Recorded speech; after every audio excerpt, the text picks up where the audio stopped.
Hello everyone, welcome to JEE NEET cracker. JEE NEET cracker के इस video में आज हम लोग देखेंगे जो बाइनोमियल से क्वेश्चन आते हैं जेईई मेंस में या जेईई एडवांस में, जो थोड़े से टफ लेवल के होते हैं, उनको कैसे सॉल्व किया जाता है एग्जाम में। सो स्टार्ट करते हैं। हमारे पास पहला क्वेश्चन है, if 1 plus x to the power n equal to n C zero plus n C one x plus n C two x square and n C n x to the power n. एक binomial expansion दिया हुआ है, आपसे पूछ रहा है कि C zero plus C one plus C two plus C three and C n minus one plus C n divided upon C one dot C two dot C three and so on C n तक, इसकी value क्या होगी, इन दोनों का ratio क्या होगा। हमारे पास ऑप्शन गिवन है। ऑप्शन ए क्या है, n to the power n divided upon n plus one का फैक्टोरियल। ऑप्शन बी क्या है, n to the power n divided upon n factorial. Option C क्या है, एन प्लस वन का power n divided upon n factorial. और option D क्या है, n plus three divided upon n factorial. इसका कोई मतलब नहीं है, इससे हटाओ। एन प्लस ऑप्शन डी क्या है, n plus three divided upon n factorial. इसको कैसे सॉल्व करोगे आप, और आपको काफ़ी जल्दी सॉल्व करना है कि आप कम से कम 30 सेकेंड के अंदर सॉल्व कर ले। तो इसका एक प्रोसेस होता है सॉल्व करने का, और इस क्वेश्चन को सॉल्व करने से पहले आप एक छोटा सा कॉन्सेप्ट जान लो। अगर कोई भी बाइनोमियल एक्सपेंशन दिया हुआ है 1 plus x to the power n, तो हम लोग क्या लिखते हैं, एन सी जीरो लिखते हैं ना, एन सी वन एक्स लिखते हैं, n C two x square लिखते हैं, और ऐसे ही चले जाते हैं। फिर लास्ट में कौन सा टर्म आता है हमारा, n C n x to the power n. इसमें हमने क्या देखा कि एक्स का कोफिशिएंट क्या क्या हो सकता है। तो एक तो हो सकता है n C zero, n C one, n C two, कहाँ तक जाएगा, एन सी एन तक, ठीक है, इसके आगे नहीं जाएगा। अब जैसे मैं लिखूँ यहाँ पे 1 प्लस एक्स का होल स्क्वायर, ठीक है, तो इसका कोफिशिएंट क्या होगा एक्स का, एक तो एन सी जीरो होगा, एक एन सी वन, एन की जगह क्या टू है ना, तो टू सी जीरो होगा, टू सी वन होगा, टू सी टू होगा। लेकिन टू सी थ्री कभी हो सकता है, कभी नहीं हो सकता। क्यों? क्योंकि हम लोग जानते हैं कि एन सी आर में कंडीशन क्या होता है, एन इज ग्रेटर या इक्वल देन आर। और यहाँ पे क्या आ जा रहा है, टू जो है ना हमेशा नीचे वाले से बड़ा होगा, लेकिन यहाँ पे उल्टा है। तो कोफिशिएंट एक्स का कोफिशिएंट क्या होगा यहाँ पे, two C zero, two C one and two C two. Two C three क्या होगा, इनवैलिड होगा। बात समझ में आ रही है ना। अगर मैं ऐसे लिख दूँ 1 प्लस एक्स का पावर वन, केवल वन लिख दूँ, तो कोफिशिएंट क्या क्या हो जाएगा एक्स का, 1 सी जीरो होगा और एक 1 सी वन होगा, और 1 सी टू तो नहीं लिख सकते ना, तो ये इनवैलिड हो गया। तो 1 plus x to the power one में कोफिशिएंट क्या क्या हो सकता है, 1 C zero and 1 C one, ठीक है। अब आते हैं क्वेश्चन में, क्योंकि इस क्वेश्चन को सॉल्व करते हुए इस कॉन्सेप्ट का यूज पड़ेगा सारे क्वेश्चन में। इस टाइप के जितने भी क्वेश्चन आएंगे ना, तो इसमें इन कॉन्सेप्ट का यूज आएगा। सो अब क्वेश्चन पे आते हैं।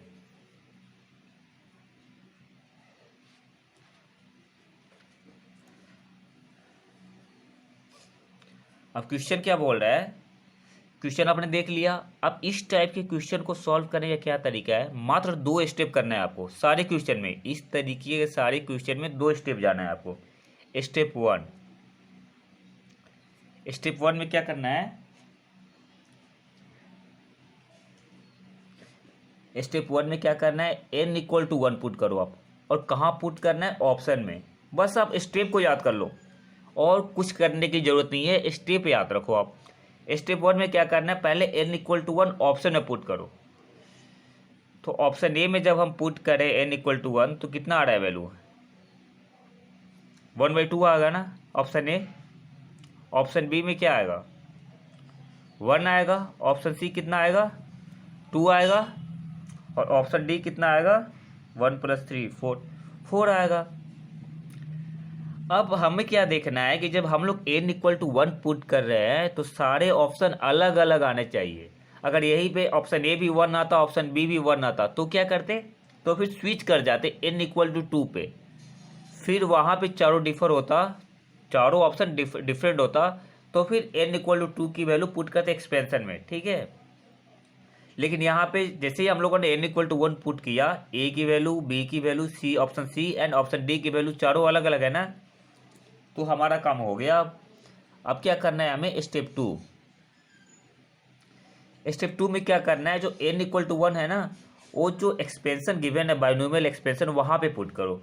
यहाँ पे पुट करेंगे तो जब 1+x⁻1 पुट करेंगे यहाँ पे, तो इस आपको देखना है कि इसमें वैलिड कोफिशिएंट कौन सा आ रहा है। तो 1C0 होगा ना, और दूसरा क्या होगा 1C1। वैलिड तो यही होगा ना, स्टार्टिंग में मैंने बताया था इसीलिए। अब आते हैं एक्सप्रेशन पे, कैसे सॉल्व करना है। अब इसमें क्या दिया हुआ है C0 + C1, और दूसरे टर्म में क्या है C1 + C2। तो हमें क्या पता है कि हमने क्या माना है, n=1 माना है ना, तो C2 का कोई मतलब ही नहीं है। C2 के बाद जितने भी टर्म आएंगे उनका कोई मतलब नहीं है। तो क्या करेंगे, सबको कैंसिल कर देंगे। ठीक है, नीचे भी C2 और C2 के बाद जो भी टर्म आएगा ना, उसका कोई मतलब नहीं, उसको कैंसिल कर दो। आप इसे काट दो, हटा दो। हमारे पास अब क्या बचा, C0 + C1 बचा, डिवाइडेड अपॉन C1। और यहाँ पे n की जगह पे क्या है 1 है ना, n=1 माना है हमने, तो 1C0 + 1C1 divided upon 1C1। 1C0 1 होता है, 1C1 1 होता है, 1C1 1 आएगा, वैल्यू क्या है 2। अब हमें चेक कर लेना है कि कौन से ऑप्शन में वैल्यू 2 आ रही थी। तो कौन से ऑप्शन में, ऑप्शन सी में। ऑप्शन सी में n=1 पुट करने में दो आया था ना, और जब जो गिवन एक्सपेंशन है उसमें भी वैल्यू पुट करने पे 2 आ रहा है, तो बस मैच कर लेना है कौन से ऑप्शन में 2 आ रहा है। तो ऑप्शन सी में आ रहा है ना 2, तो हमारा आंसर क्या हो जाएगा, ऑप्शन नंबर सी। बात समझ में आ रही है। अब फिर से दोबारा वीडियो देखना, सब कुछ क्लियर हो जाएगा। एक और क्वेश्चन करते हैं। अब आते हैं हम लोग क्वेश्चन नंबर 2 पे। बस मैंने जो प्रोसेस बताया है ना, उस प्रोसेस को फॉलो करना है, आपसे एक भी क्वेश्चन गलत नहीं होगा। अब एक्सपेंशन दिया हुआ है ना, बाइनोमियल एक्सपेंशन गिवन है, ऑप्शन दिया हुआ है, इसे बस आपको 20 सेकेंड के अंदर सॉल्व करना है। कैसे करोगे, चलो अब आते हैं क्वेश्चन नंबर 2 पे। आपको बाइनोमियल एक्सपेंशन गिवन है, ऑप्शन दिया हुआ है, सॉल्व करना है, और काफ़ी जल्द सॉल्व, मतलब विदिन 20 सेकेंड सॉल्व करना है। कैसे करोगे, तो बस मैंने क्या बताया था, सबसे पहले स्टेप 1, n=1 पुट करो सारे ऑप्शन में। तो ऑप्शन ए कितना आ रहा है, 1/2 आ रहा है ना। ऑप्शन बी कितना आ रहा है, 1 आ रहा है। ऑप्शन सी कितना आ रहा है, 1 आ रहा है। ऑप्शन डी कितना आएगा, इन्फिनिटी आ रहा है। हम लोग यहाँ पे क्या देख रहे हैं कि दो ऑप्शन मैच कर रहा है, option B and option C same value आ रही है ना। आप स्विच कर सको किस पे, n=2 पे। बात समझ में आ रही है, आप स्विच कर सको n=2 पे। अब फिर से ऑप्शन पुट करो। ऑप्शन ए क्या आ रहा है 1/3, ऑप्शन बी कितना आ रहा है 2 आ रहा है ना। ऑप्शन सी कितना आ रहा है 4 आ रहा है, और ऑप्शन डी कितना आ रहा है 1 आ रहा है। हम लोग यहाँ पे क्या देख रहे हैं कि अब सारा जो जितने भी ऑप्शन देना 4, उनमें सबकी वैल्यू अलग अलग आ रही है ना। तो हम लोग अब क्या करेंगे, n=2 पुट करेंगे। बात समझ में आ रही है, n=2 पुट करेंगे। और जब n=2 पुट करेंगे तो हमारा वैलिड कोफिशिएंट क्या क्या हो सकता है, एक 2C0 होगा, 2C1 होगा एंड 2C2 होगा। बताया था मैंने स्टार्टिंग में ही, जब n=2 हो तो वैलिड कोफिशिएंट क्या होता है 2C0, 2C1, 2C2, 2C3 तो होगा नहीं। ओके, अब आते हैं स्टेप 2 पे। स्टेप 2, एक्सपेंशन जो गिवन है ना, n=2 पुट कर दो। क्या आ जाएगा 2C0 minus half 2C1 + 1/3 2C2। अब इसके आगे तो कोफिशिएंट वैलिड नहीं होगा ना, तो बस यहीं पे रुक जाते हैं।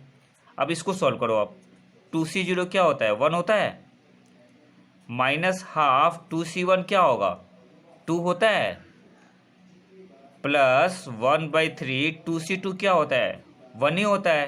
तो यहाँ से 2 कैंसिल हो गया ना, हमारे पास क्या बचा 1 - 1 + 1/3, 1 कैंसिल हो गया ना, 1/3। अब आपको क्या देखना है कि कौन से ऑप्शन में 1=3 आया था। तो ऑप्शन ए में क्या आया था 1/3 आया था ना, तो हमारा आंसर क्या हो जाएगा, ऑप्शन नंबर ए। बात समझ में आ रही है कैसे हो रहा है। बस 2 स्टेप फॉलो करना है, आप 2 स्टेप समझ जाओ, स्टेप 1 स्टेप 2। अब आते हैं क्वेश्चन नंबर 3 पे। एक क्वेश्चन और करते हैं, फिर सारा कॉन्सेप्ट क्लियर हो जाएगा।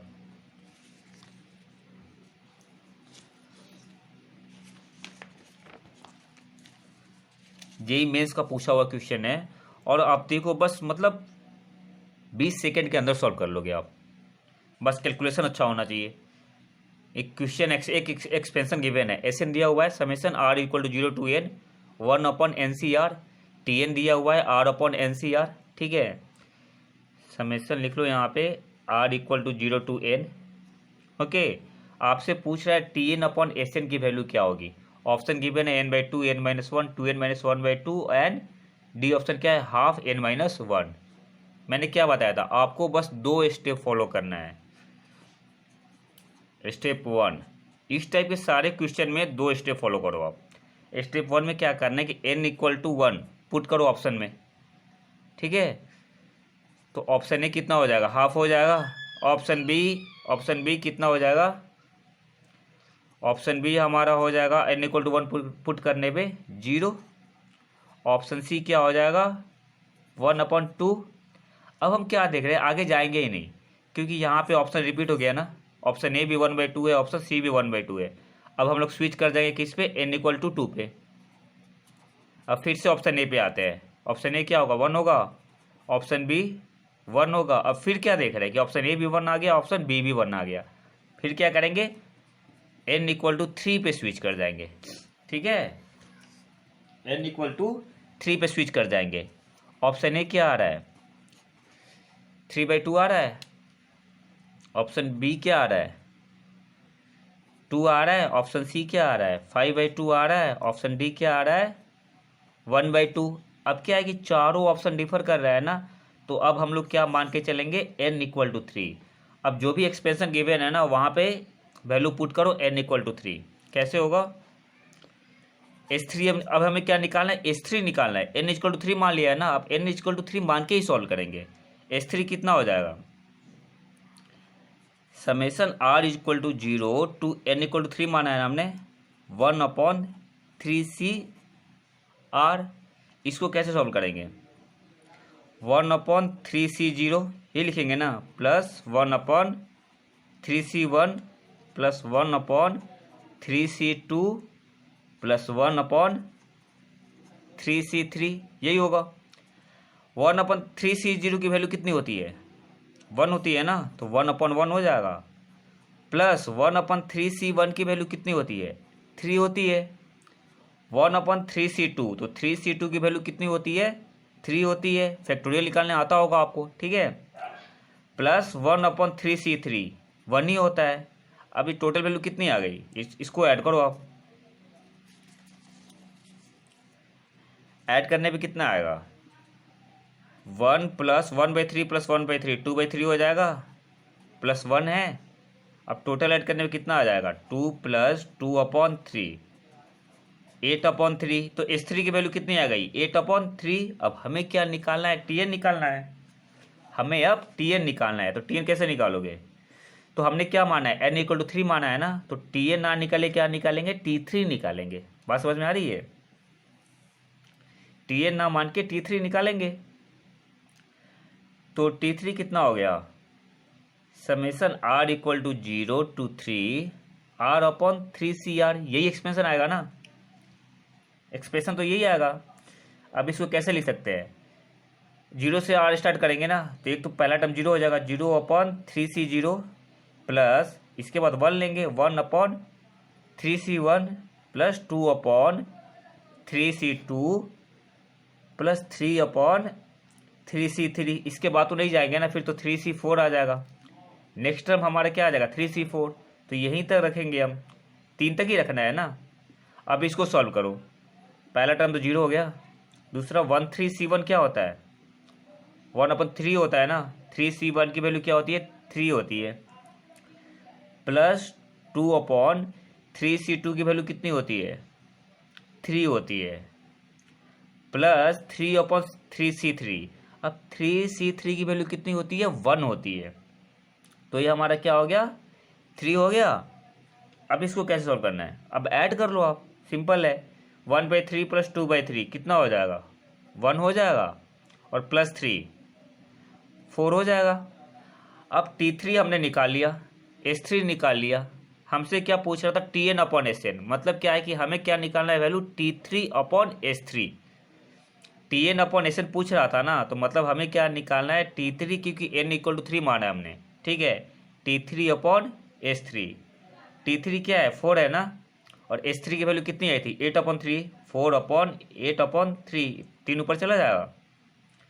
4 इंटू 3/8, 4 2 सा 8, 3/2 आया। अब हमें क्या देखना है, कौन से ऑप्शन में 3/2 आया था, वही हमारा आंसर होगा। तो कौन से ऑप्शन में आया था, n इक्वल टू 3 पुट करने पे ऑप्शन ए में आया था ना 3/2। ऑप्शन n इक्वल टू 3 जब हमने ऑप्शन में पुट किया था तो ऑप्शन ए में ही क्या आया था 3/2। तो हमारा आंसर क्या हो जाएगा, ऑप्शन नंबर ए। तो अब क्या करना है आपको कि वीडियो को फिर से देखो और सारे क्वेश्चन को जो प्रोसेस मैंने बताया है ना, जो मेथड मैंने बताया है उसी मेथड से खुद से सॉल्व करो एक बार, तो एक कॉन्फिडेंस आ जाएगा सॉल्व करने का। और इस टाइप के जितने भी क्वेश्चन आएंगे ना, आपको इसी मेथड से सॉल्व करना है। अगर वीडियो पसंद है तो लाइक करें और चैनल को सब्सक्राइब जरूर कर ले। मिलते हैं नए वीडियो में नए ट्रिक के साथ, तब तक के लिए नमस्कार, जय हिंद।